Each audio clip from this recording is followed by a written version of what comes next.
Hey, what's up, YouTube? It's your girl, Sunsetnwaves, and I've been tagged to do the 15 facts tag. So I'm just going to run them off real quick because I've videotaped this several times and it's just a mess, okay? So I was tagged by Alohakiwi. So I'm going to do the tag now. Okay, number 1. Carter is the best thing that ever happened to me. I actually love being a mother, and it's a blessing and a joy. Number 2. Carter is the happiest baby on earth. He's the happiest baby that I've ever met. He's always smiling and laughing, and he's just so fun and full of joy. Number 3, I have a huge admiration now, of course, because I'm a single mother, for single moms. And I know that it wasn't easy before, but now that I'm in it, I really know that it's not easy. And I would love to have an organization for single mothers, and have an annual single mothers retreat in which we did spas, treatments, games. They had giveaways, and women need that, and it's important to have fun and have a time of relaxation. I find that might be hard for a lot of single moms. As is me. I'm not always, able to get a babysitter or anything like that. So this organization would provide a full-fledged daycare for the single moms retreat in which, the kids would be taken care of during the day. So 4, moms yelling and cursing at their kids make me uncomfortable. And I don't like it. Then you can't look at that mom, because if you look at them, they're going to be like, oh, what are you looking at? You want to raise this child? This is a badass kid. What you want to do? What you going to do? What you want to have them call them? And they just get irate with the person for even giving them a glance. So, it just makes me uncomfortable. I feel for those children who got those parents, for real. Because they can't do anything right. Those moms, it's sit down, shut up. What are you doing? Take that. Don't touch that. I told you I'm going to beat your ass when we get home. I don't like all of that. That makes me uncomfortable. 5, I'm a Christian. 6, I'm intrigued by Buddhism. 7, I love Mexican food. 8, I love roses. 9, I hate carnations. 10, I love the performing arts. 11, my associates is in performing arts. 12, I do spoken word and write poetry. 13, I have a bachelor's in health science administration. 14, I'm fascinated by the body. I think the body is awesome. The fact that it makes its own personal band-aid when we get cut. Thus a scab. The fact that the body can do that is just awesome, isn't it? I think that's awesome. Just even the placement of the holes on our body. The eyes, everything has lids. Do you notice that? The mouth, you close your mouth if something's coming this way. Because the odds of something coming this way is prevalent, and the odds of going like this is not. So the nose doesn't have holes, but it's face down. I think that's awesome. And the ears on the side, the odds of something doing like that, it's not really. So the ears are on the side. I just think it's just awesomely made. God is awesome. I love the body. Anyway, a fork once went in my forehead, and that's why I have this mark here. A White Castle's fork, they had the 3-pronged fork back in the day.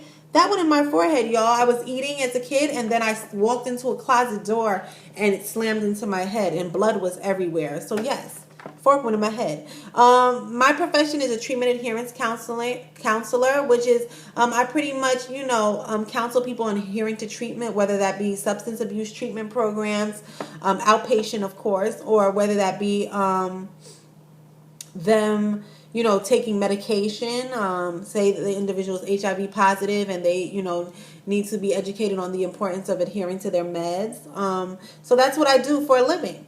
17, I'm dyslexic, and for many years used that as a crutch, not thinking that I was able to do certain things professionally, and I kind of let that go, and that's when my career kind of soared. And so don't let your learning disability be a crutch. And dyslexia is pretty much, you'll see words or letterings different. So this says graduates, so now it's backwards. So that would be a dyslexic. Some people would see dyslexia this way. Then some people will see maybe the G would be down here, or it'll be all distorted. And it can happen with numbers and letters. So that's pretty much what dyslexia is.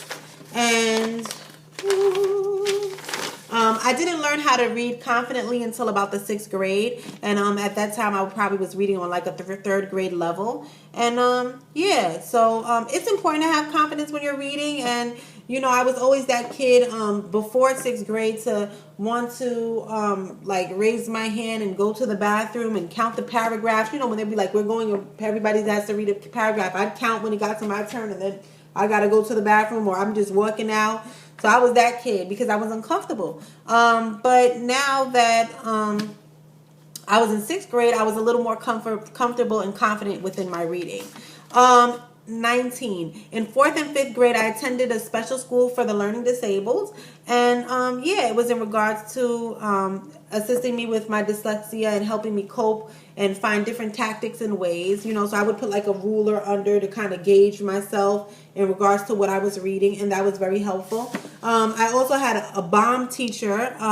Her name is Miss Garufi. She was excellent. She really supported me. She encouraged me, and she kind of made me feel like somebody was on my side and understood where I was coming from. And when you're having difficulty reading, especially when you're learning disabled, people try to, and you're dyslexic, people try to give you like suggestions, like, why don't you sound it out? Well, if the letters are backwards sometimes, you can't sound that out now, can you? It's still wrong. It's still going to be pronounced wrong. You know what I'm saying? And a lot of times with dyslexia, you kind of learn to memorize, and memorization is kind of your friend.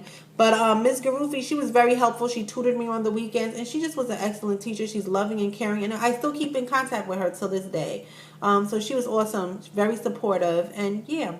I absolutely suck at math and spelling. I do my best, but with math, 42 and 24 is still the same. It's still going to add to a number. You know what I'm saying? So that ain't my fault. And with spelling, depending on how I memorize it, or the certain word, like referred and refereed, like I always get those mixed up. Kind of like the way I pronounce Ty Crable's name on YouTube. I think that's the only time I've said it right on my channel. Usually I say Ty Crybell.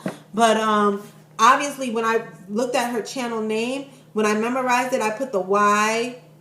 I've switched the Y and the R somehow. So I say things how I memorize it, and that's how I learn most of my words, and that's how I'm reading, pretty much based off of memorization. And yeah, I can spell some things, sound some things out, but for the most part, memorization is like my best friend. 21, I have 3 tattoos and plan on getting more. 22, I hate needles. 23, I use a numbing cream when I get my tattoos done.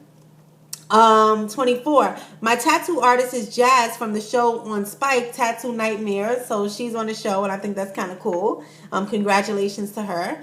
And 25, I'm a Libra. 26, playing the lottery gives me anxiety. I always feel like I'm gonna win, and I don't. But like for that moment and that night that I've played, I'm like, oh my God, I've won. I won. I know that tomorrow I'm gonna wake up, I'm a millionaire. So I don't know, but I always have this premonition that I'm gonna win the lottery. 27, most of the time when I'm daydreaming, it includes me like being well off, like having a nice pool, a nice house, a maid, and I don't want to be filthy rich. I just want to be well off. Like that town in your area, and you drive people through there, and you're like, oh, look at these houses over here. I want to live in one of those houses. I want y'all to be driving and looking at one of my houses. Like, I don't need to be filthy rich, and I don't love money. I just want some money. I want to be able to do certain things, and having a certain amount of money allows you to do a little more. It allows you to live a little different life, and I want to taste of that pie. So I'm working hard, and hopefully, eventually my hard work will pay off monetarily also. All right, number 28, I hate cleaning. Number 29, I love hot sauce. Number 30, putting hot sauce on my food at the tender age of 5. That's when I started hot sauce. I love hot sauce. I love spice for your life. Number 31, 95% of the time I arrive to work late. I probably arrive to work on time one day out of the week. Number 32. This is the second time I've been natural. Before I was natural for 2 years. So this is my second go round. This is my second YouTube channel. Before I was Night Baby 2000, and I disabled that channel. But I like Sunsetnwaves, and I like this journey that I'm on with my natural hair. I actually feel like it's a healthier journey than the last time. 34, me and my mom have gotten to little spats because she doesn't watch my YouTube channel, and I want her to watch it. So I know it's corny, but I want her to watch it. I want her to know, like, Sunsetnwaves. She don't know that part of me. 35. Sunset and Waves has Instagram and Twitter. I just started an Instagram. I use it. I love it. I enjoy the Instagram. The Twitter account, not so much. I don't use it. Yeah, but I have it. So that's 36. I have the Twitter account, but I don't use it. 37. I love a padded bra. I appreciate padded bras. 38. I hate when people expose too much skin. I kind of feel like if you have a tube top on, you should have jeans on. You shouldn't have Daisy Dukes on because I like top and bottom skin exposed. Like right now, I have long pants on. I would never wear this with like shorts. You know, I don't know. That's just me. 39. I've flown in a parasail. 40. I've gone topless on the beach though. See, the nudity is okay on the beach. Miami South Beach, I've been topless. 41. I've always wanted to streak on my birthday. Get it naked on your birthday. In your birthday suit. You know, I've always wanted to do that. 42. I'm ashamed that I watched the Bad Girls Club and Love and Hip Hop of Atlanta. 43. I love watching Housewives, Celebrity Apprentice, Guy Code, and Glee. 44. I don't know why I'm saying 20. 44. Sorry, y'all. I love my great aunt Rosa. She's the only person in my family who gets me like 100% of the time, and she's very old, and I hope nothing ever happens to her. I'm not prepared for that. 45. My foot grew during pregnancy. I was a 9.5, and now I'm a 10. But I'm happy that I'm a 10 because half sizes are hella hard to find. Number 46. I love wearing riding boots in the fall. 47. I prefer summer over winter. 48. I hate large crowds. I'm always looking for a way to exit. 49. I hate calling customer service lines. Don't we all? And 50. I'm obsessed with nautical theme. I love like sailboat themed stuff. I just love that beach house effect. And Carter's room is nautical themed. And my baby shower is nautical themed. So I hope you guys enjoyed. It's your girl, Sunset and Waves. Peace.